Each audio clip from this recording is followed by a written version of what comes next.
Hello guys, 24 স্টাডিতে তোমাদের সবাইকে স্বাগতম।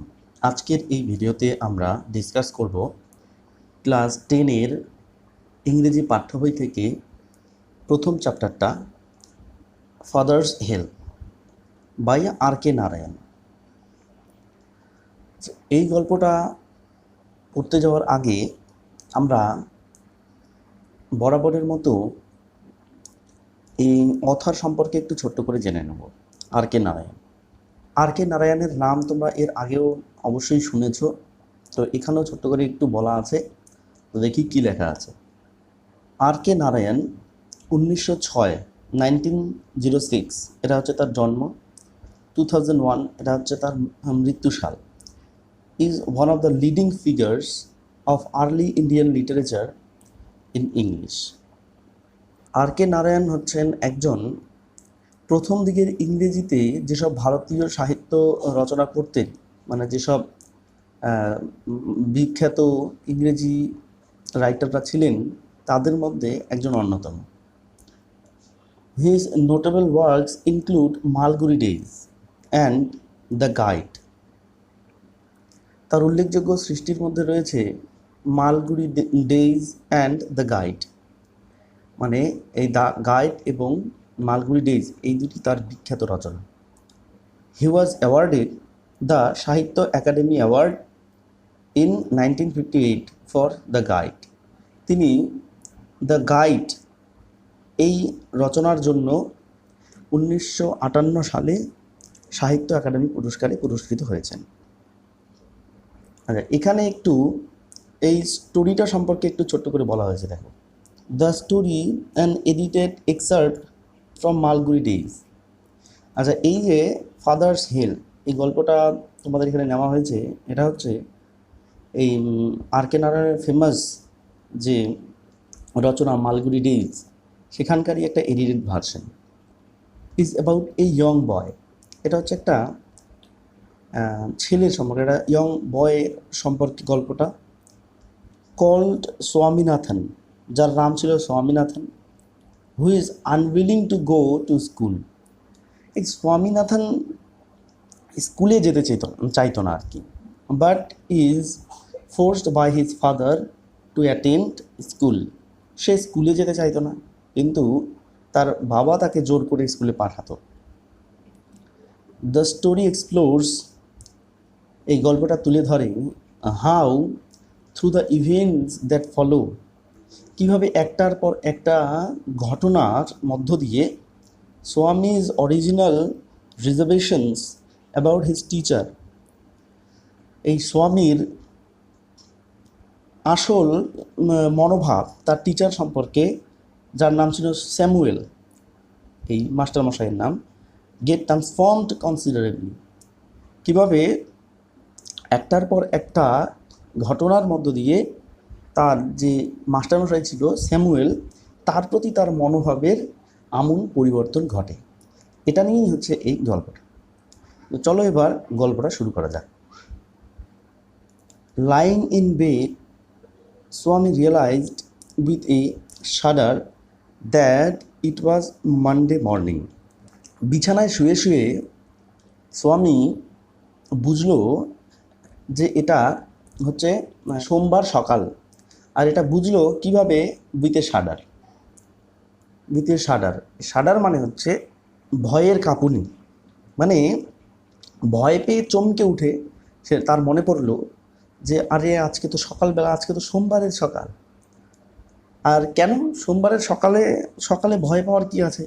আসলে সোমবারের সকালে ভয় পাওয়ার কারণটা হচ্ছে সোমবার মানে এই শনি রোববার স্কুল ছুটি, এবং তারপরেই আবার ওই অন্য দিনের মতো সোমবার শুরু, আবার স্কুলে যাও, আবার যত সমস্যা সব সোমবার থেকেই শুরু, মানে বাচ্চাদের কাছে। It looked as though only a moment ago it was Friday. এটা মনে হচ্ছিল যে আরে এই কিছুক্ষণ আগেই তো শুক্রবার ছিল। অলরেডি মানডে ওয়াজ হেয়ার, এত তাড়াতাড়ি মানডে চলে আসলো, এত তাড়াতাড়ি সোমবার চলে আসলো।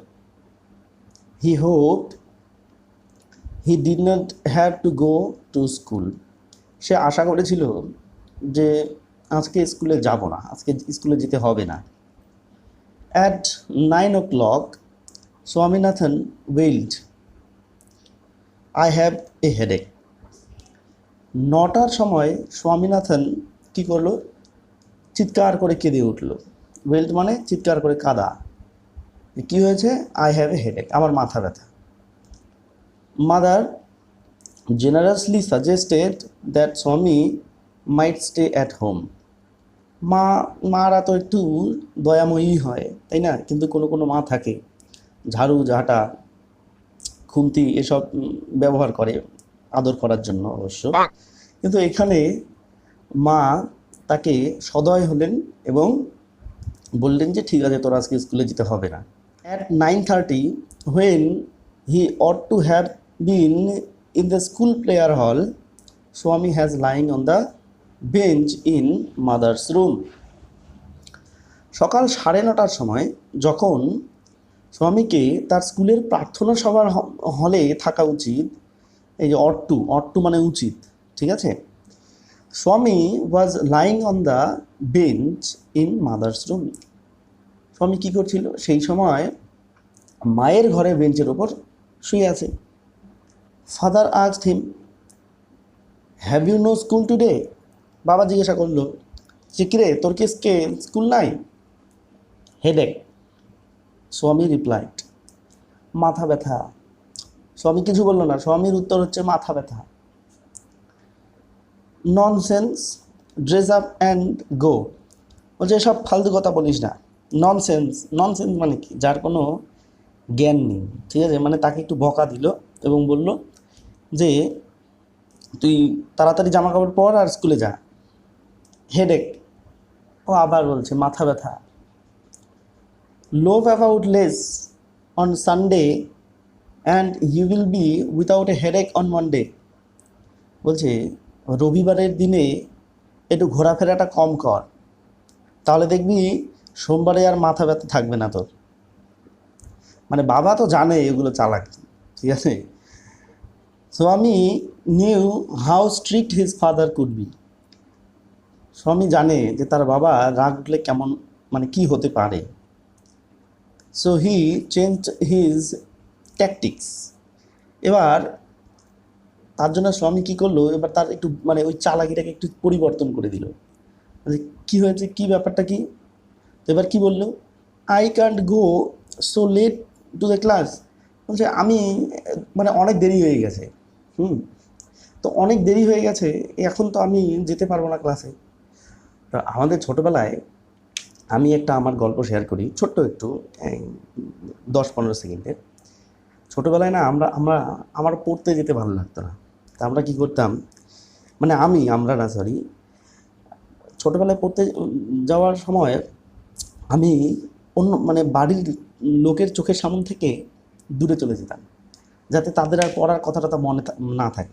আমাকে যেন মানে আমি থাকলেই মনে পড়বে যে আরে এর তো পড়া আছে, তো আমি দূরে চলে যেতাম। এরপরে কী হতো, আধা ঘন্টা 1 ঘন্টা পার হয়ে গেলে আমি আবার বাড়িতে চলে আসতাম। এবার আসার পরে তখন যদি কেউ আমাকে বলতো যে আরে এখন তুই তোর তোর তো পড়া ছিল, গেলি না কেন? তখন আমি বলতাম যে আরে দেরি হয়ে গেছে, আমার মনে ছিল না, ঠিক আছে?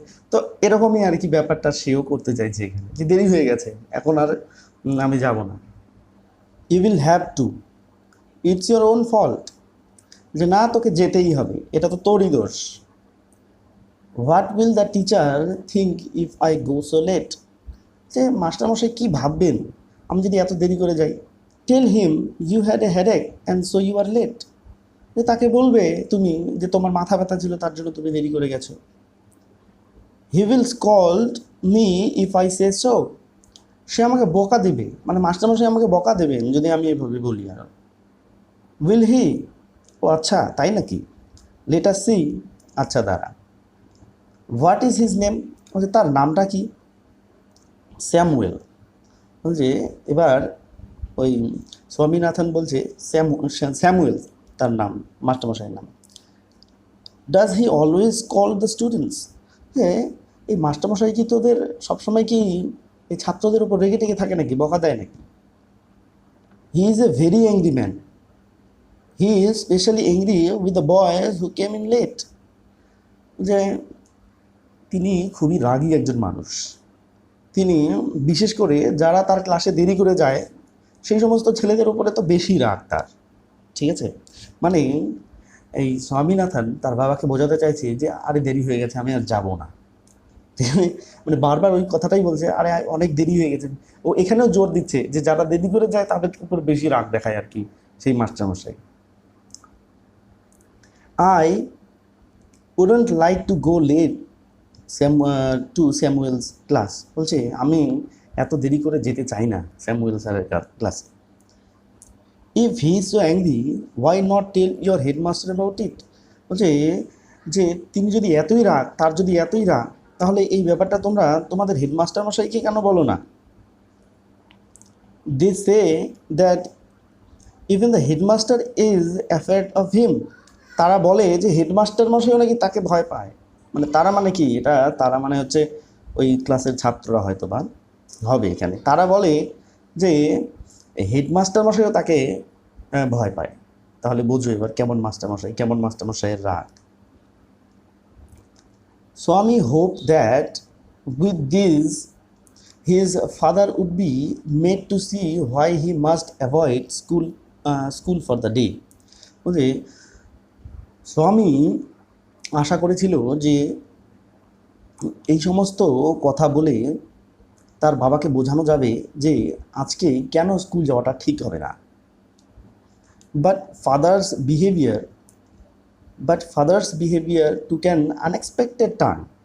কিন্তু তার বাবার মানে বিহেভিয়ার, তার বাবার কথাবার্তা একটু অন্য দিকে মোড় নিল একটা। He proposed to send a letter with স্বামী টু দ্য হেডমাস্টার। তিনি কি বললেন, একটা চিঠি লিখে স্বামীর সাথে হেডমাস্টার মশাইকে দেওয়ার জন্য বললেন। No amount of protest from Swami would make him change his mind.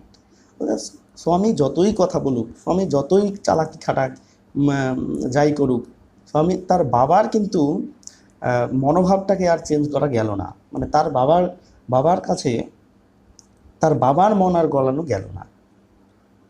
By the time Swami was ready to leave for school. শেষ পর্যন্ত স্বামী স্কুলে যাওয়ার জন্য রেডি হয়ে গেল। Father had composed a long letter to the headmaster. বাবা একটা লম্বা চওড়া একটা চিঠি লিখে দিলেন হেডমাস্টার মশাইকে দেওয়ার জন্য।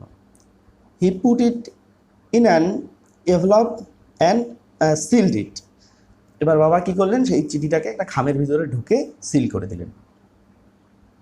What have you written father? Swami asked apprehensively. বাবা তুমি এটার মধ্যে কী লিখেছ? স্বামী এভাবে তার বাবাকে খুব মানে চিন্তাগ্রস্ত হয়ে এই কথাটা জিজ্ঞাসা করল। নাথিং ফর ইউ, বলছে তোমার ব্যাপারে কোনো কিছু নয়। Give it to your headmaster and go to your class. বলছে তোমার ব্যাপারে কোনো কিছু নয়, তুই এটা তোর হেডমাস্টারকে দিবি, দিয়ে ক্লাসে ঢুকবি। Have you written anything about our class teacher Samuel? বলছে তুমি কি এটা আমাদের ক্লাস টিচার স্যামুয়েলের সম্পর্কে কিছু লিখেছ? Yes plenty of things. হ্যাঁ, প্লেন্টি মানে অনেক অনেক কিছু আমি লিখেছি তার সম্পর্কে। What has he done father? যে সে কী করেছে বাবা? Everything is there in the letter, give it to your headmaster. বলছে সে কী করেছে না করেছে সব কিছু ওই চিঠির মধ্যে দেওয়া আছে, এটা শুধু তুই তোর হেডমাস্টার মশাইকে দিবি। Swami went to school feeling that he was the worst boy on earth. হ্যাঁ, স্বামী স্কুল যাচ্ছে, যেতে যেতে ভাবছে যে পৃথিবীর সব থেকে নিকৃষ্টতম ছেলেই হচ্ছে সে একটা। হিজ কনসায়েন্স বদার্ড হিম। তার এই যে মানে বিবেক চেতনা, সেটা তাকে দুশ্চিন্তাগ্রস্ত করছিল, মানে তাকে চিন্তার মধ্যে ফেলছিল।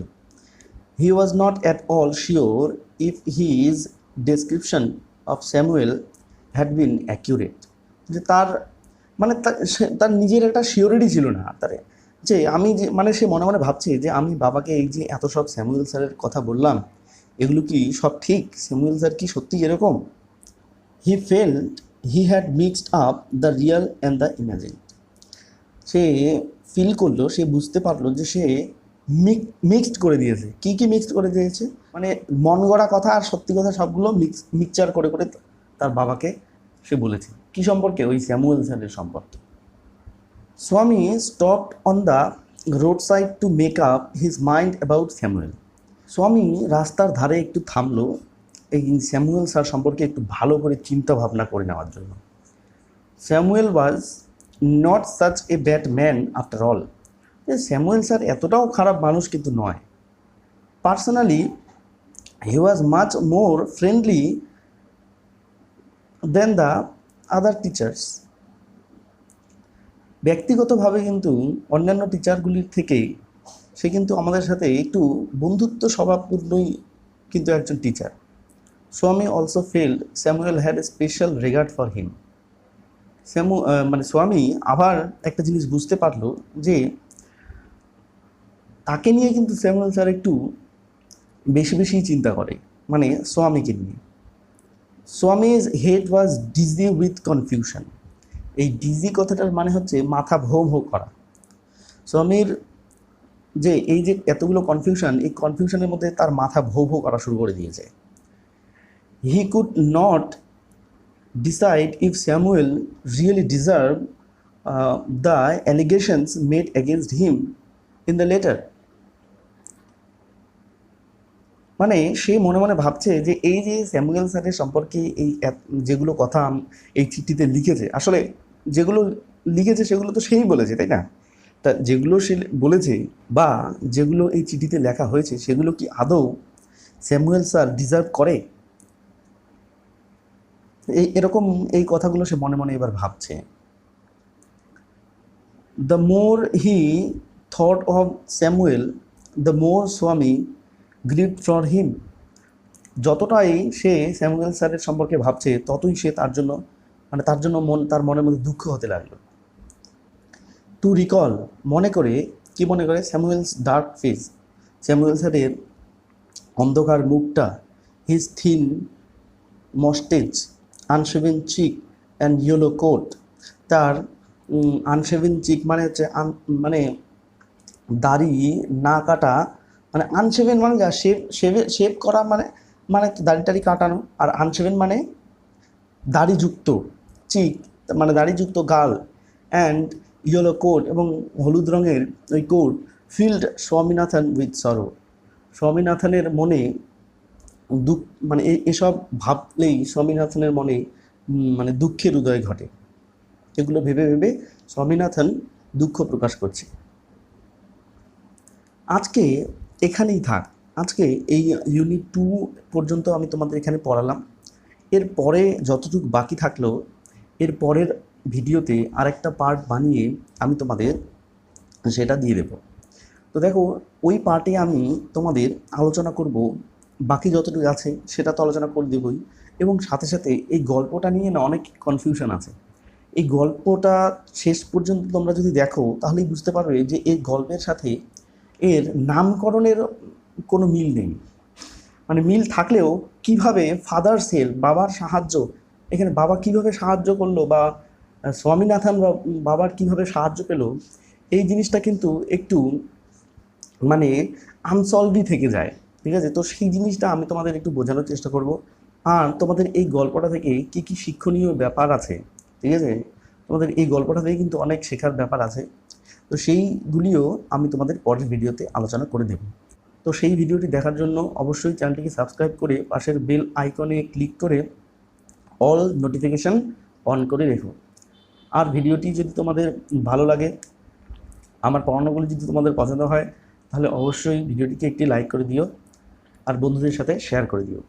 আর কোনো জানানোর থাকলে বা কোনো জিজ্ঞাসা থাকলে নিচে কমেন্ট করে তোমরা আমাকে জিজ্ঞাসা করতে পারো।